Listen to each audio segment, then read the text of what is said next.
17.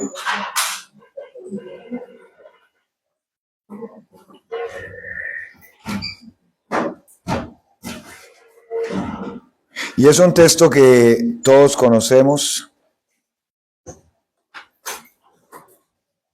lo ha memorizado usted varias veces.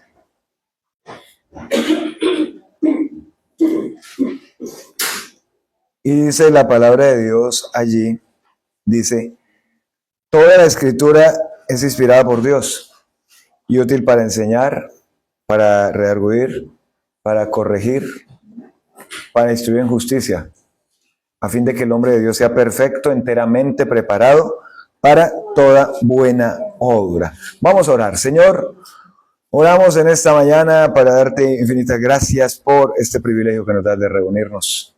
Gracias porque siempre tenemos el privilegio de reunirnos en torno a ti para celebrar y llevar culto a tu nombre. Tú eres el centro de adoración, de exaltación aquí en cualquier parte. Gracias por los que estamos aquí, Señor. Edifica nuestras vidas a través de tu palabra. Fortalece nuestras vidas, Señor. Y que tú coloques tus palabras en mi boca para que hable como debo hablar en la mañana de hoy. En el nombre de Jesús te damos gracias. Amén y amén. Vamos a dar inicio en esta mañana a esta serie de sermones. Inicialmente vamos con una serie de 12 sermones que están muy relacionados todo con la palabra de Dios. Pero ¿por qué tomamos esta decisión de hacer un corte y no continuar todavía con la serie de Efesios, donde estamos en el capítulo 4, sino seguir con estas enseñanzas? Debido a preguntas que algunos de ustedes me han hecho, pastor, pero al fin nosotros, ¿qué es lo que somos? Sí. Sí, ¿qué somos? Bautistas, presbiterianos, pentecostal, adventistas, ¿qué somos? Generalmente,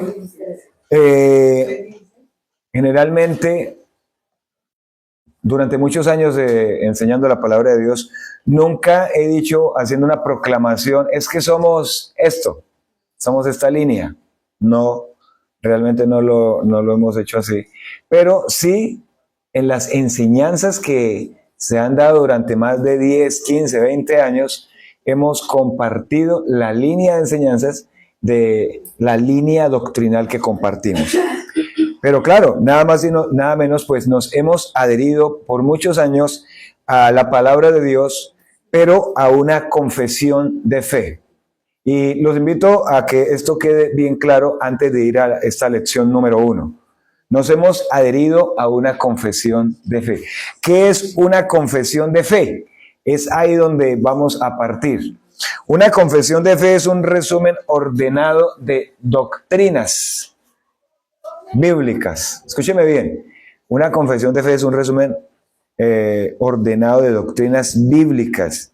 Y estas confesiones surgen para enseñar correctamente, para defender la fe contra errores, para unificar a la iglesia local en cuanto a lo que es doctrina, no que cada uno piense algo de un punto, sino que todos en cuanto a doctrina tenemos el mismo punto. Cuando hablamos de confesión de fe, no estoy aquí sugiriendo de reemplazar la Biblia de ninguna manera, sino que la Biblia está por encima de cualquier confesión, de cualquier escrito que apoya puntos específicos que creemos y que compartimos. Entonces la confesión está sujeta a la palabra de Dios o subordinada. ¿Por qué es necesaria una confesión? ¿Por qué existen? Bueno, existen debido a las herejías. Sí. Existen debido a las falsas doctrinas, a las interpretaciones erróneas. Entonces, una confesión de fe nos ayuda a proteger la iglesia doctrinalmente, a mantener claridad teológica y a evitar el subjetivismo. ¿Saben a qué me refiero cuando hablo de evitar el subjetivismo? Me refiero a que cada uno interprete como quiera. Entonces, no es aquí en nuestra iglesia local, que cada uno va a interpretar la palabra y las doctrinas como quiera, sino conforme están en la palabra de Dios y conforme a una línea que nos muestra la Biblia, la palabra de Dios. Eso es una confesión. ¿Por qué es importante para la iglesia de hoy el hecho de una confesión? Bueno, porque nos proporciona unidad doctrinal. Ya lo dije hace un momento. Porque es la base para una predicación sana. Cada predicación de la palabra de Dios, y en medio de estos 12 sermones que vamos a tener, ustedes se van a dar cuenta, los que me conocen hace más de 10 años, que todas han estado basadas en estos 12 puntos, 12 sermones que vamos a dar de ahora en adelante. ¿Por qué es importante para la iglesia de hoy una confesión? Porque es la base para una predicación sana y la formación teológica sólida. O sea, un fundamento sólido, fuerte. Y nos evita, es que estar sujetos a una confesión doctrinal nos evita emocionalismo sin fundamento. Ustedes dirán, ¿pero cómo así? ¿Hay emocionalismo con fundamento? Claro que hay emocionalismo con fundamento. Cuando cantamos no nos ponemos contentos. Y lo que estamos cantando hace un momento, celebra victorioso el triunfo de Cristo. Hay emocionalismo, emociones con un fundamento. O cuando cantamos comprado con sangre por Cristo, ¿sí? Eso es una parte emocional, pero tiene un fundamento. Pero la confesión de fe nos evita emocionalismo sin fundamento, griterías y desórdenes que no están en la palabra de Dios. Nos evita diluir el evangelio. Nos evita llegar a enseñanzas superficiales. Eso es lo que nos evita, enseñanzas superficiales. Y usted se ha dado cuenta que durante todos estos años hemos compartido la palabra de Dios no con enseñanzas superficiales. Usted puede ver, claro, que un sermón dura 45, 50 horas, hora y cuarto. Claro, no es una enseñanza superficial. ¿Cómo lo hemos hecho? ¿Cómo lo estamos haciendo? Versículo por versículo, palabra por palabra, de tal manera que cada uno le pueda hallar sentido a la lectura que se realice, y no solamente sentido, una comprensión clara de los principios de la palabra de Dios. Entonces, para esto nos sirve una confesión de fe. ¿Cuál es la relación que hay entre la Biblia y una confesión? ¿Cuál será? Pues que la Biblia es la autoridad suprema. Y lo que hace la confesión es que es un resumen fiel, ¿sí?, a lo que está en la palabra. Entonces la confesión la vamos a utilizar como ¿qué? Como una guía, como una herramienta de enseñanza, como un marco doctrinal. Entonces no va a bastar decir solamente que creo en la Biblia, hay que saber qué enseña la Biblia. Amados hermanos, que una iglesia sin doctrina clara está expuesta al error. Cuando no hay una doctrina clara, de puntos doctrinales específicos, claros, sobre todo aquellos puntos controversiales, si eso no está claro, estamos expuestos al error. Hay muchas confesiones, la que nosotros nos vamos a ceñir y que nos vamos a adecuar porque después de evaluar varios aspectos, es la confesión, no sé si aparece ahí en la lección de ustedes en la parte de arriba, dice Confesión Bautista de 1689, es la confesión de Londres, ¿sí? Luego vamos a hablar un poco más acerca de historia de esta parte, pero vamos a ceñir a la Confesión Bautista de Londres de 1689. Esta depende de la confesión de Westminster, que tiene muchos puntos afines. Pero entonces vamos a ir nosotros viendo que las confesiones, por muchas que hayan, no reemplazan la Biblia, la organizan. ¿Sí? Entonces no es que vamos a colocar la confesión por encima de la palabra, pero sí tener una confesión clara de donde dependemos, por decirlo de alguna manera, nuestras enseñanzas. Entonces nos ayuda a estar adheridos y lo que estamos diciendo, a tener unidad doctrinal, base para una predicación sana y una formación teológica sólida. Nuestra primera lección, que ustedes tienen ahí en sus hojitas y que luego usted forme allí una carpetica para que lo guarde, es acerca de las Escrituras. Y el título que tenemos allí es La palabra que gobierna tu vida. Vamos a hablar acerca de las Santas Escrituras. Ese es el primer aspecto que vamos a estudiar. Y cuando uno abre la Confesión de Fe de Londres de 1689, ese es el primer punto que aparece. Acerca de las Escrituras, aparece allí el título, pero nosotros con un título, entonces para que lo recordemos aún más, ustedes lo tienen ahí, la palabra que gobierna, ¿qué? La palabra que gobierna tu vida. Vamos, hermanos, vivimos en una generación donde usted ha escuchado lo siguiente. Usted me va a decir si sí o si no. Dios me dijo, ¿cierto? Es que yo siento. Otro. Es que yo creo. Otro. Es que yo soñé. Otro más. Tuve una visión. Fue que Dios me habló. Fue que alguien me dio profecía. Habló en lenguas y cuando tradujeron, era para mí. Vivimos en una generación, nuestra generación hace más de unos, no sé, yo creo que hace unos 30, 40 años para acá, se está pasando por este tipo de cosas dentro de las iglesias, las cuales usted debe identificarlas como con la palabra de Dios. Pero surge una pregunta seria respecto a este punto. ¿Quién tiene la última palabra en nuestras vidas? ¿Quién es el que tiene la última palabra en nuestras vidas? ¿Las emociones? ¿Sí? ¿La cultura? ¿La tradición? ¿O las tradiciones? ¿O la palabra de Dios? Cuando usted lee aquí, en este texto de 2 Timoteo 3, 16 y 17, que es el texto que aparece en todos los discipulados, ¿sí se da cuenta que aparece casi en todos los discipulados? Los que me conocieron con el librito aquel de vida abundante, los que lo hicieron. Entonces, Hernando le alcanzó un libro, ¿recuerdan? Vida abundante, las cartillitas, Mateo 1, 2, 3, 4, hasta donde llegamos. Siempre aparece ¿qué?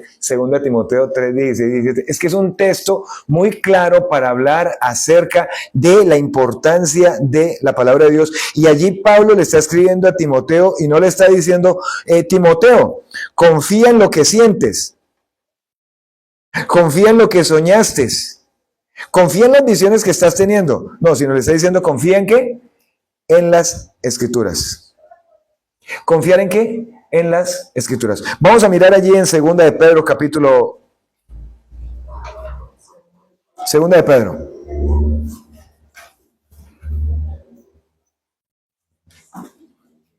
Vamos a buscar ahí 2 de Pedro. El capítulo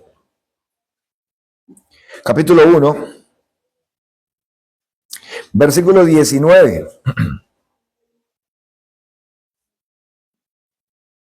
Y solamente con leer un texto como estos, ya nos debe quedar claro que no es que yo soñé, que fue que tuve una visión, otro tuvo una visión y vino y me la contó,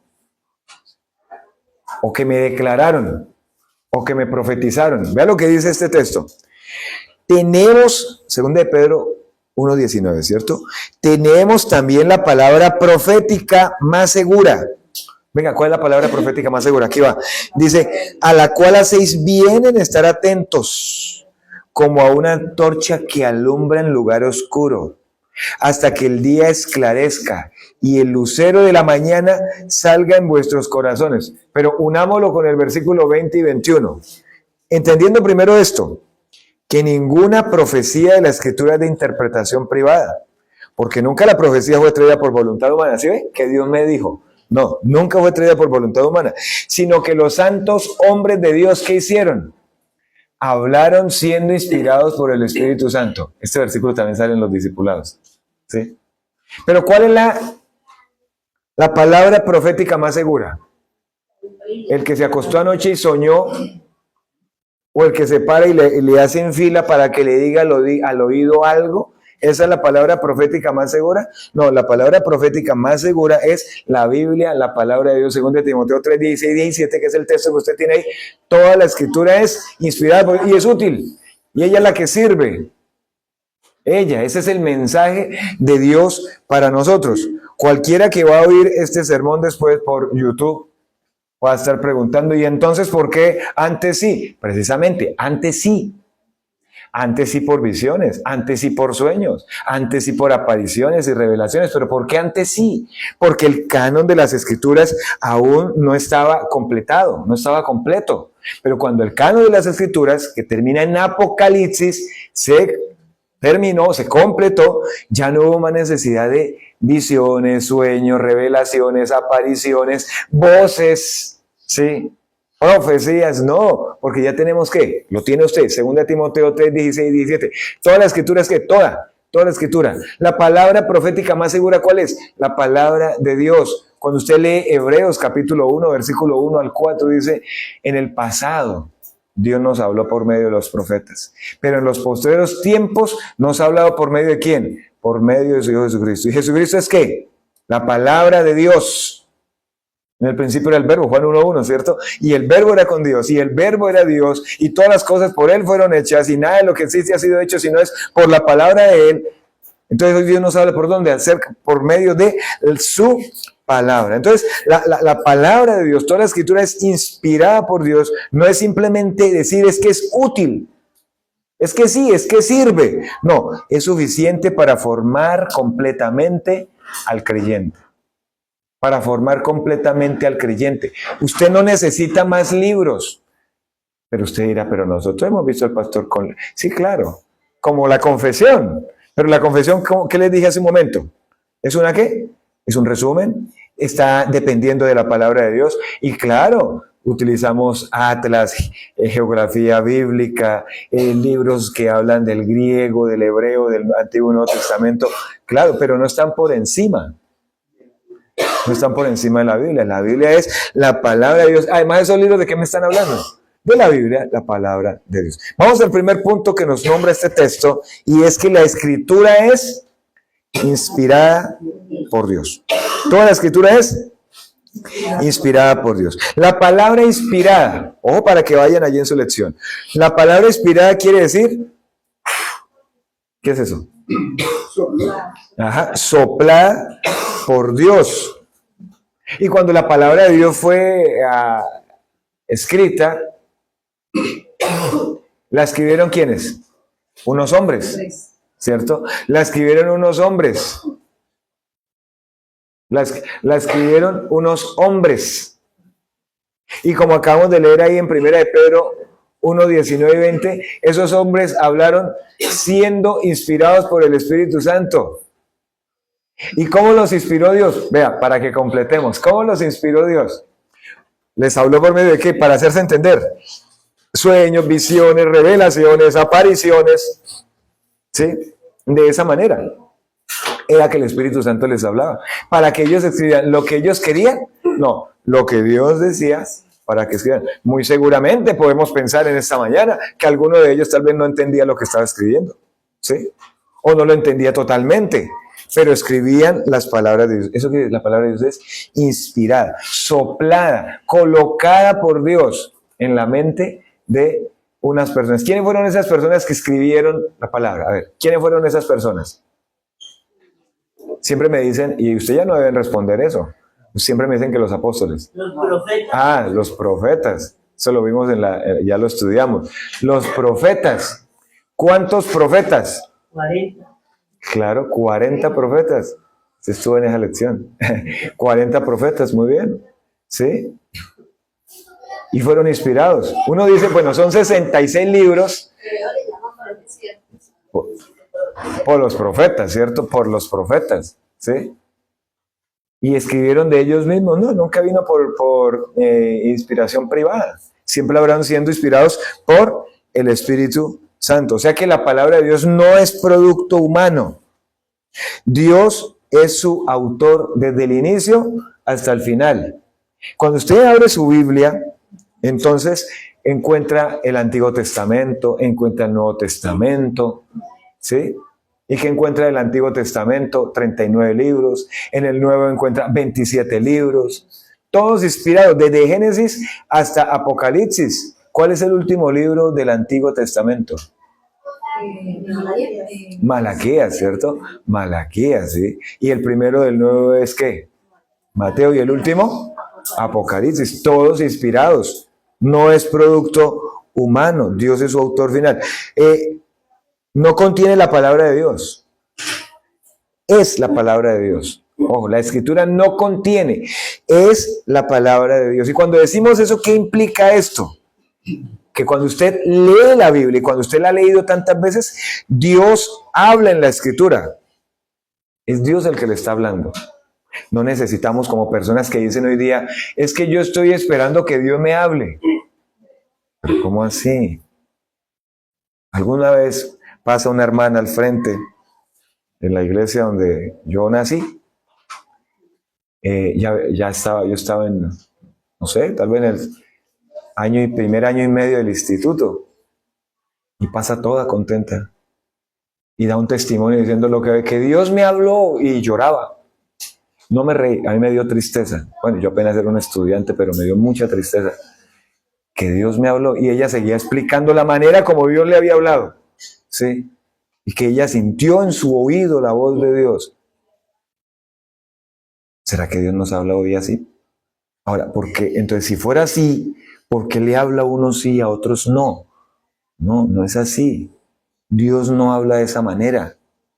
Dios nos habla es por medio de su palabra. Cuando usted hable de la Biblia, ¿quiere que Dios le hable 3 veces al día?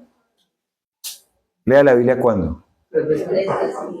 ¿Quiere que le hable cada rato? Habla. ¿Quiere que le hable en voz alta? Entonces, en YouTube usted abre y coloca Audio Biblia Reina Valera 1960 y escoge el libro que quiera.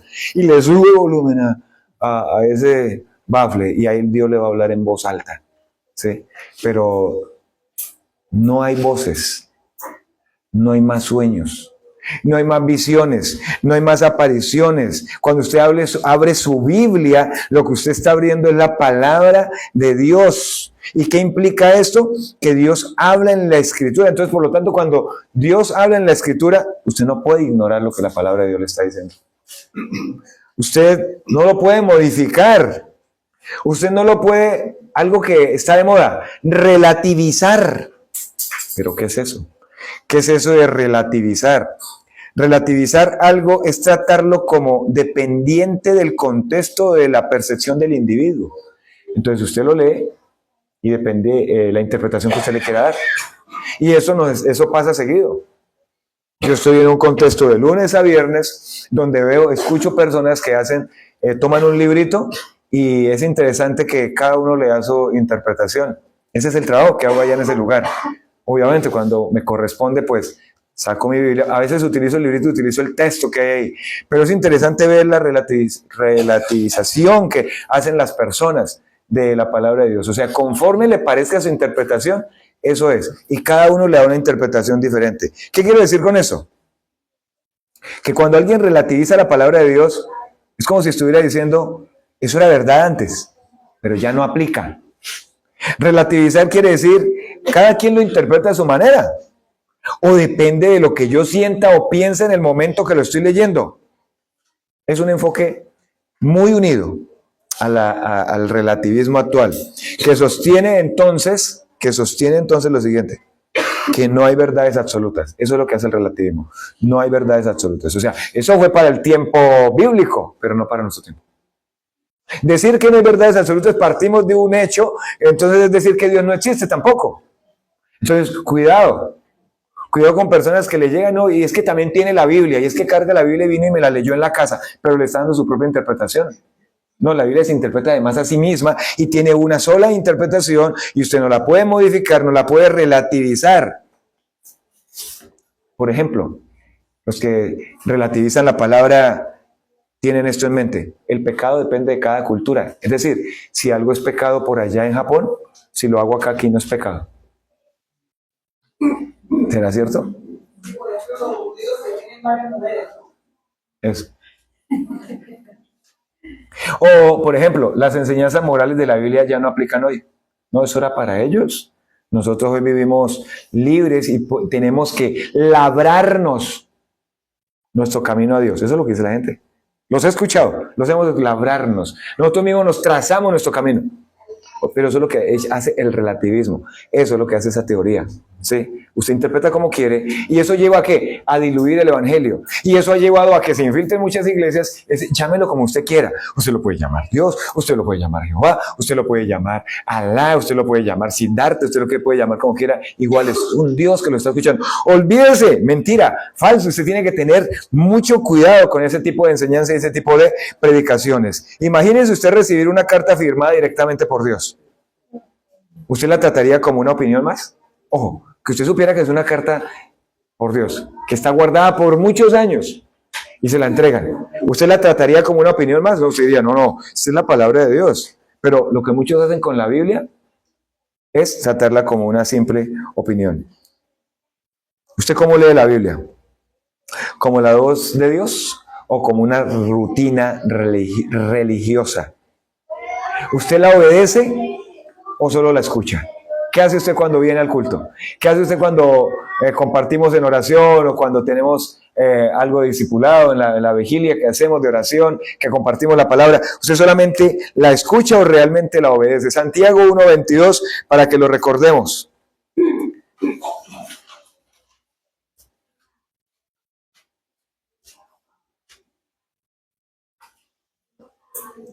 Tiene que ir pendiente mientras voy avanzando para que complete su hojita.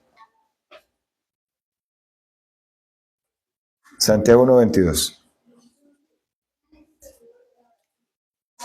Dice, pero sed hacedores de la palabra y no tan solamente oidores, engañándoos a vosotros mismos.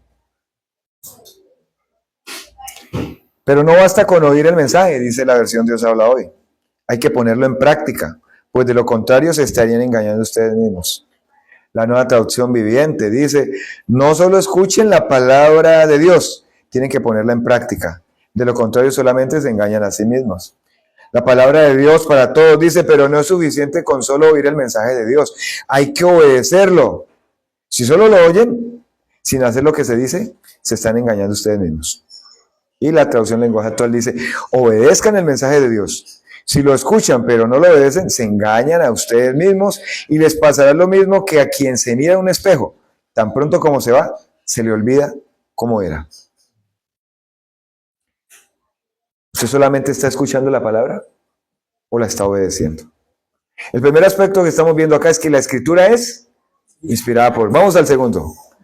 La escritura es útil para todo. Útil para todo. Toda la escritura es inspirada por Dios y útil para todo. Y ahí nos dice que útil, ¿a qué se refiere? La palabra útil. Utilidad. Útil. Que tiene un uso importante. Tiene una función, meta, propósito. Útil. Y empieza y nos nombra unos verbos allí. Enseñar, para redarguir, para corregir, para instruir en justicia. Entonces tiene 4 funciones. Funciones importantes.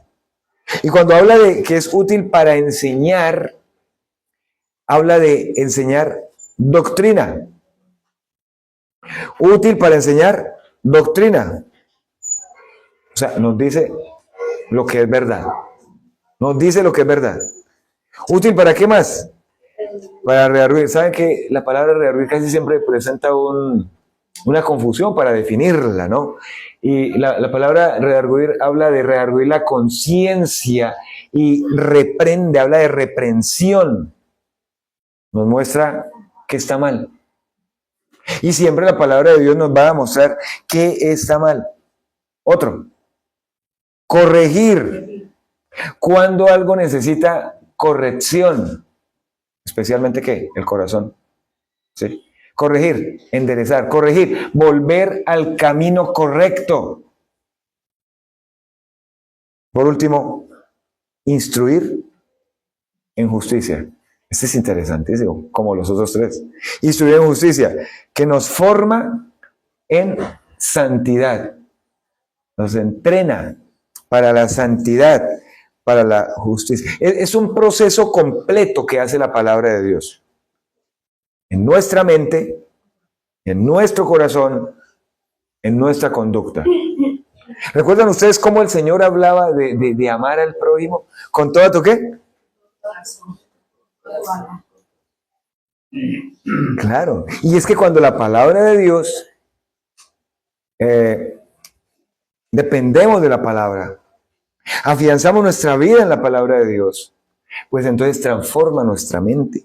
Y entonces transforma nuestro corazón. Y entonces transforma nuestra conducta. Y entonces amamos al Señor y a nuestro prójimo como a nosotros mismos. La Biblia, la palabra de Dios es útil para todo, para enseñar, redarguir, corregir, para instruir. Ahí está todo lo que necesitamos para la vida, la familia, los hijos, los jefes, los empleados, los vecinos, las autoridades, cómo elegir, cómo decidir, cómo plantear negocio, cómo ahorrar, finanzas, todo. Ahí está absolutamente todo lo que se necesita, necesitamos como seres humanos, lo que el ser humano necesita, está ahí en la palabra de Dios. Es como un médico completo, ¿sí? Es como un médico. ¿Qué hace el médico? Diagnostica. ¿Qué hace el médico? Y no a ojo. O sea, que lo mira entrando desde la puerta y ya le dice, se siente y ya le tiene la fórmula, tome. No, es un médico completo. Por eso estoy diciendo completo, que diagnostica, que señala la enfermedad, que aplica tratamiento y enseña a vivir sano. Eso es la palabra de Dios. Diagnostica. Y cuando uno lee la palabra de Dios, diagnostica. ¿Qué hace el diagnóstico? Vale decir, ¿qué hace el diagnóstico? No, el diagnóstico. Muestra qué es lo que está pasando, ¿cierto?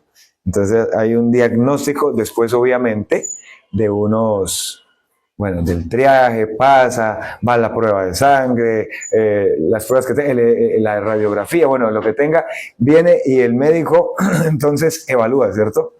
Entonces, y le ayuda eso a dar un diagnóstico. La palabra de Dios hace lo mismo. Es que tiene un texto en Hebreos, usted lo ha leído, de 4:12, que la palabra de Dios es viva, eficaz, más cortante que toda espada de dos filos, penetra hasta partir el alma, los tuétanos, discierne los pensamientos y las intenciones del corazón. Hace eso, diagnostica, señala la enfermedad de pecado que hay. Aplica un tratamiento. Esto es lo que se tiene que hacer. Esto es lo que se debe hacer. Y enseña en cada momento cómo vivir sano. Eso es lo que enseña la palabra de Dios. Hay un error actual. Personas que dicen, no me gusta que me corrijan. Solo quiero mensajes positivos. Y de esto tenemos lleno de mensajes positivos. Va a ser un viaje, va a tener plata, ¿sí? Lo que le espera es, mejor dicho, en abundancia. Y no es malo que venga abundancia, y no es malo que haga el viaje, y no es malo que tenga finanzas y aumente y prospere, no es malo. Pero una enseñanza todo el tiempo, todas las veces, cada vez que se encuentra basada en esto, y luego ya empezar a lidiar con el positivismo, es que lo que hay dentro de usted es grande. Lo que hay es más fuerte, lo que hay dentro de usted. La gente no le gusta que la corrijan. La gente le gusta mensajes positivos. Y el mensaje positivo o con positivismo no es cristianismo bíblico. Pregunto en esta mañana, ¿usted está permitiendo que la palabra de Dios confronte su vida? ¿Usted sí está permitiendo que la palabra de Dios confronte su vida? ¿O solo busca lo que le agrada? Busca solo lo que le agrada para leer, pero cuando se trata de pecado, pasa rápido las hojas. Pasa rápido las hojas. Eso es típico en aquellos lugares donde actualmente, ignorando la palabra de Dios, y que eso ya no es para este tiempo, dan profecía. ¿Sí? Nunca le profetizan a la persona, jamás le profetizan, usted está en pecado, usted es adúltero, usted está en fornicación. Ese negocio que usted está haciendo, robando a esas personas, no lo siga haciendo. Nunca profetizan eso. ¿Qué profetizan todo el tiempo? ¿Qué profetizan todo el tiempo? Prosperidad. Prosperidad, el viaje, tendrás plata en abundancia.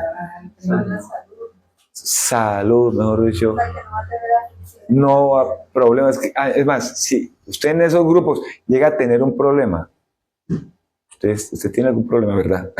Si tiene algún problema, el problema no es de nadie más sino suyo. ¿Sí? Porque los hijos de Dios no tienen problemas, los hijos de Dios no pasan por ruina, los hijos de Dios no pasan por escasez, a los hijos de Dios no se les muere nadie, según ellos. Sí. Nadie se les enferma. No, error. Puedo decir Pero eso es lo que la gente busca. que a los hijos de Dios son los que más nos pasan cosas. El Señor está moldeando, el Exacto, Señor está formando. de Cristo. Sí. La gente del mundo, Él ya los tiene, pero los tiene callados. Uh-huh. Y el tercer aspecto, la escritura es suficiente. ¿Suficiente para qué? Versículo 17. A fin de que el hombre de Dios sea perfecto, enteramente preparado para toda buena obra. ¿Qué quiere decir esto de la palabra? Bueno, primero que todo pensemos en el hombre de Dios. Hombre de Dios. A fin de que el hombre de Dios, ¿cualquiera es un hombre de Dios? No. O sea, hay un punto de partida para esto de hombre de Dios. Y esto ya lo hemos explicado. ¿Cuál es el punto de partida para ser un hombre de Dios, una mujer de Dios? ¿Cuál es? Haber, ¿qué? Creído en Jesús para salvación. Ya. Cuando creo en Jesús para salvación, viene a morar en mi vida, ¿sí? Entonces, de ahí en adelante me convierto en ¿qué? En un hombre de Dios. A fin de que el hombre de Dios sea ¿qué? Ahora sí, sea perfecto. ¿Qué quiere decir perfecto? Completo. Maduro. ¿Sí? Enteramente preparado. ¿Qué es eso de enteramente preparado? Enteramente equipado totalmente. La palabra de Dios nos equipa totalmente. Totalmente. No necesitamos revelaciones nuevas. No necesitamos experiencias místicas, no necesitamos filosofías humanas, no lo necesitamos. Libros de positivismo, no lo necesitamos. Nueva Era, Hare Krishna, Vudú, nada de eso necesitamos. Santerías, riegos, velones, mata de sábila, no para el remedio, sino para la suerte. No necesitamos nada de eso, buscando siempre revelaciones nuevas. Personas que llegan a iglesias como la nuestra y entonces dicen que, uy, me falta como poder de Dios. Hay como que falta algo. ¿Y qué es poder de Dios? Esto, revelaciones nuevas, experiencias místicas, filosofías humanas, mover, o sea, que haya gritería y desorden y todo eso. Eso es lo que busca, eso es lo que llama la atención, pero no llama la palabra de Dios. Cuando se empieza ya a estudiar la palabra de Dios y hemos estado en grupos así, dicen, wow, esto es diferente. Pero falta como algo, le dicen a uno, pastor, falta como algo. ¿Y qué falta? Me dicen, no, lo de la enseñanza de la palabra, pastor, vea, nunca nos habían enseñado así, pero falta como, no sé, como unción. Y para ellos unción, ¿sabe qué es? ¿Sabe qué es eso de unción? Que grite y que bote babasa por la boca y eso moje el micrófono y todo eso, así.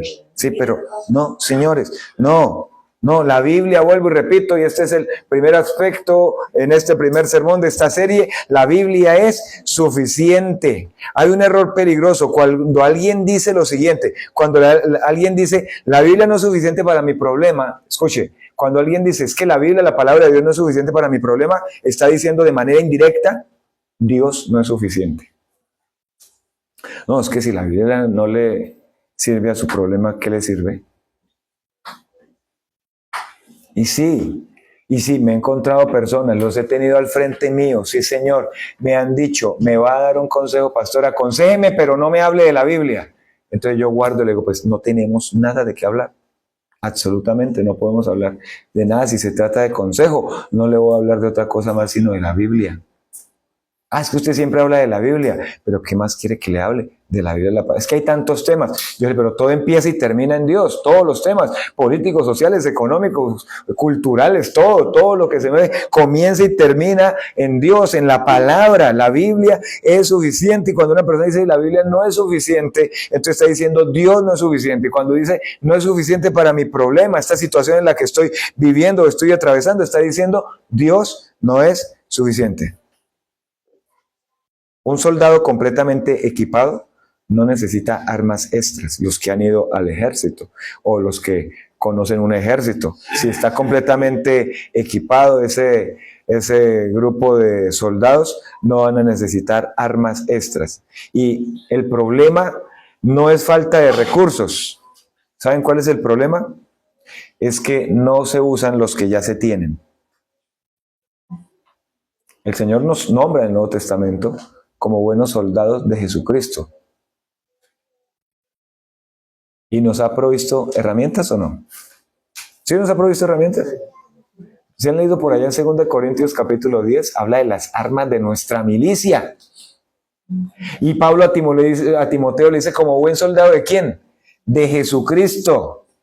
Y habla por un lado de soldado, habla de otro lado de deportista, del atleta, habla de personas que todo el tiempo están equipados físicamente con sus armas, con todo lo que necesitan, pero a veces un problema de nosotros como creyentes no es que no tengamos recursos, uno, no los conocemos y por eso no los usamos y no sabemos que los tenemos y por eso no los usamos. Cualquiera entonces va y nos habla de cualquier cosa con la Biblia bajo el brazo y decimos, es que eso es igualitico a lo que me habían dicho. No comparamos, no diferenciamos. Pregunta que tengo en esta mañana es, ¿usted busca soluciones para su vida fuera de la Escritura? ¿Usted depende de más consejos humanos que los consejos de la palabra de Dios? ¿O cuando usted va a aconsejar a alguien, usted aconseja conforme a su punto de vista? Yo sí he escuchado llamados cristianos en charlas, claro que no me corresponden, pero sí los he escuchado, aconsejando no con la Biblia, sino con sus propios puntos de vista. Yo estoy de acuerdo en que el testimonio de lo que el Señor haya hecho en mi vida sirve hasta cierto punto. Pero todo tiene que estar subordinado o dependiendo de la palabra de Dios. No puedo dejar la palabra de Dios a un lado. No puedo dejar la palabra de Dios a un lado. ¿Qué podemos decir en conclusión? Que tal vez le pasa a usted y a muchos cristianos que escuchan predicaciones y predicaciones y eso cambian de aquí y conocen a este otro y es que este predicador y ese otro predicador asisten a cultos, tienen la Biblia y escuchan predicaciones, pero no son gobernados por la Biblia y la palabra de Dios. No son gobernados por la Biblia y la palabra de Dios. Y pueden escuchar sermones. Y escucha este predicador famoso acá, y escucha este otro, y cambia ahí en YouTube, y cambia aquí por el otro lado, y cambia el otro. Pero la persona hace eso, pero no es gobernada por la palabra de Dios. ¿Y si sabe qué produce eso? ¿Quiere saber qué produce eso? Produce inestabilidad espiritual. Produce además decisiones carnales. Produce una fe superficial. Eso es lo que produce. La misma Escritura enseña que, o nos dice que ella enseña, que ella corrige, que ella instruye. La palabra nos revela a Cristo. Jesús dijo en Juan 5:39, busquémoslo por favor, Juan 5:39.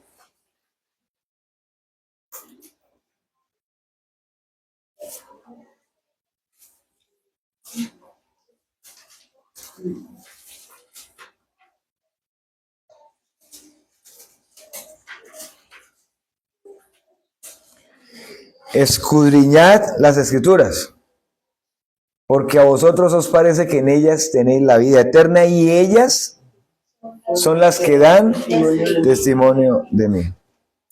Las Escrituras revelan a Cristo. Amados hermanos, la Biblia no es solo información, es revelación de la salvación en Cristo Jesús. Debemos aprender cada día a hacer de la Escritura nuestra autoridad. No vivamos por emociones ni nos dejemos arrastrar por emocionalismo ni personas emocionalistas. Sometamos todo lo que decimos a la palabra de Dios, aunque no nos guste. Todo lo que hagamos, sometámoslo a la palabra de Dios. Como vivamos, sometámoslo a la palabra de Dios. Nuestra obediencia prueba la fe que tenemos. Estudiemos la palabra de Dios sistemáticamente. No vivamos de versículos aislados. ¿Sabe qué es vivir de versículos aislados? ¿Entiende usted qué es vivir de versículos aislados? Es que alguien dijo. Es que alguien dijo. ¿Alguien dijo? Es mejor la palabra de Dios dice. y saber exactamente en dónde dice. Y sistemáticamente, ¿sabe por qué es importante la enseñanza así? Perdón.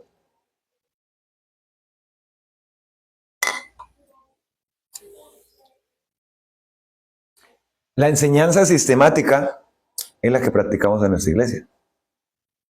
¿Sabe cómo es sistemático? ¿Qué ha visto en las enseñanzas de nuestra iglesia local? Por más de 10 años. Versículo por versículo. Palabra por palabra. Por eso a veces usted nota que en un capítulo no se avanza mucho. A veces es un solo versículo, 2 versículos. Claro, porque deseamos y deseo en el Señor que no vivamos de versículos aislados, que tengamos el contexto completo de la enseñanza, de la doctrina, de la palabra de Dios. Hay un llamado que es importante, es que si nuestra vida no está gobernada por la palabra de Dios, entonces tal vez nosotros estamos gobernados por algo más, y no en la palabra entonces. ¿Y qué es lo que está gobernando nuestra vida? La palabra. Pero si nuestra vida no está gobernada por la palabra de Dios, si nuestras palabras no están gobernadas por la palabra de Dios, si nuestra conducta no está gobernada por la palabra de Dios, si nuestras relaciones interpersonales no están gobernadas por la palabra de Dios, si nuestros negocios, finanzas, todo lo que tenemos en nuestra vida no está gobernado por la palabra de Dios, entonces estamos gobernados por otra cosa, pues que no es la palabra. ¿Sí? Y como no es la palabra, tampoco es el Señor el que nos está gobernando, por supuesto. Entonces usted hoy debe decidir en dos. O es la Biblia la que va a gobernar nuestra vida, o nuestra vida va a ser siempre un caos espiritual. Debemos pensar en eso. O es la Biblia la que va a gobernar nuestra vida, o nuestra vida será un caos. La idea es que hayan llenado ahí en sus hojitas casi todo lo que hemos dicho en este momento está ahí para completar. ¿Sí? Otra idea más. No las vaya a perder. Guárdelas para que al llegar a la número 12, usted tenga claro, qué es lo que, muy bien, qué es lo que creemos. ¿Sí? Porque si preguntan, ¿cierto? ¿Y cuál es su doctrina? Así le preguntan a uno. Ah, bueno, creo en la palabra de Dios. Sí, Señor. Y tú ya sabes, ya la tenemos más clara. Creo en la palabra de Dios. Por esto, por esto, por esto, por esto, por esto y por esto. Ya. Y no creemos esto porque la palabra de Dios no lo dice así. Y no tiene uno que entrar en discusiones de ningún otro tipo. La Biblia, la palabra de Dios es suficiente. Ahora, ¿vemos importante estudiar la Biblia o no? ¿Sí es importante estudiar la Biblia? Sí es importante. Estoy escuchando muchos claros ahí. Es muy importante estudiar la Biblia, ¿cierto? Entonces, no nos debemos conformar con un sermón de domingo. No nos debemos conformar con un sermón de domingo. Si aparece un estudio entre semana, entonces, estar ahí. Un sermón de 60 minutos, una enseñanza, perdón, de 60 minutos. Un martes o un miércoles, qué sé yo, un jueves, pero estar ahí. Porque la Biblia de la palabra de Dios es lo que hemos dicho en este momento, que es suficiente, es inspirada por Dios, es útil para todo y es lo que necesitamos en nuestra vida, siendo suficiente para hacernos hombres completos, maduros, equipados totalmente para la obra del Señor, para toda buena obra, para toda buena obra. Colóquese de pie, por favor, vamos a orar allí y le damos gracias al Señor. Oramos, Señor, en esta mañana dándote gracias por tu palabra, por tu amor, Señor. Dándote gracias por que tenemos tu palabra precisamente y lo que nos enseñas en la mañana de hoy. Que ya no debemos depender nunca de que fue que tuve un sueño o tuve una visión o fue que Dios me dijo audiblemente. Todo lo que nos digas, entendemos que es por tu palabra. Y que lo que debe guiar nuestra vida no son las emociones, ni la cultura, ni una tradición, sino es tu palabra. Y que tu palabra entonces es la escritura que nos has dejado y no la podemos ignorar, ni modificar, ni relativizar. O sea, no es mi concepto, mi interpretación, como tratan muchos hoy día, sino es lo que tú dices en tu palabra, que tiene poder para cambiar, que tiene poder para santificar, que permanece para siempre. Gracias, Señor, porque tu palabra nos enseña, redarguye, corrige, nos instruye, un proceso completo en nuestra mente, conducta, nuestro corazón. Gracias, Padre Celestial, porque es suficiente para hacernos completos, maduros, equipados totalmente. No necesitamos revelaciones nuevas, experiencias místicas, filosofías humanas, porque tu palabra es suficiente para este tiempo. Señor, queremos depender siempre de tu palabra. No queremos estar gobernados por solamente escuchar y escuchar predicaciones y asistir a un culto y a otro culto y escuchar una cosa y otra cosa, porque eso crea generalmente inestabilidad, decisiones carnales, una fe superficial. Pero tu palabra nos llama a que ella es clara, viva, eficaz, enseña, corrige, instruye, nos revela a tu Hijo Jesucristo y lo que necesitamos para la vida diaria. Ella es la que nos enseña, nos guía, nos libra del camino de perversidad. Es la guía para nuestra vida diaria, para la forma como debamos hablar o comportarnos, o la forma como nos relacionemos, o como veamos a las autoridades, o a los vecinos, o a los compañeros de trabajo, o a las personas que no son creyentes. Tu palabra tiene todo lo relacionado con finanzas, todos los aspectos de la vida lo llena, y de ella es la que debemos depender. Que si tu palabra no nos gobierna, entonces es otra cosa que nos está gobernando. Y si es otra cosa, pues tampoco eres tú el que nos esté gobernando, sino necesitamos que tu palabra nos gobierne. Señor, gracias por esta mañana, gracias por tu palabra, porque es viva y eficaz realmente, porque penetra hasta lo sumo, Señor, y nos da gozo y agrado poder estudiarla y tenerla. En el nombre de Jesús, amén y amén. Amén. Vamos, hermanos, siéntese, por favor, siéntese.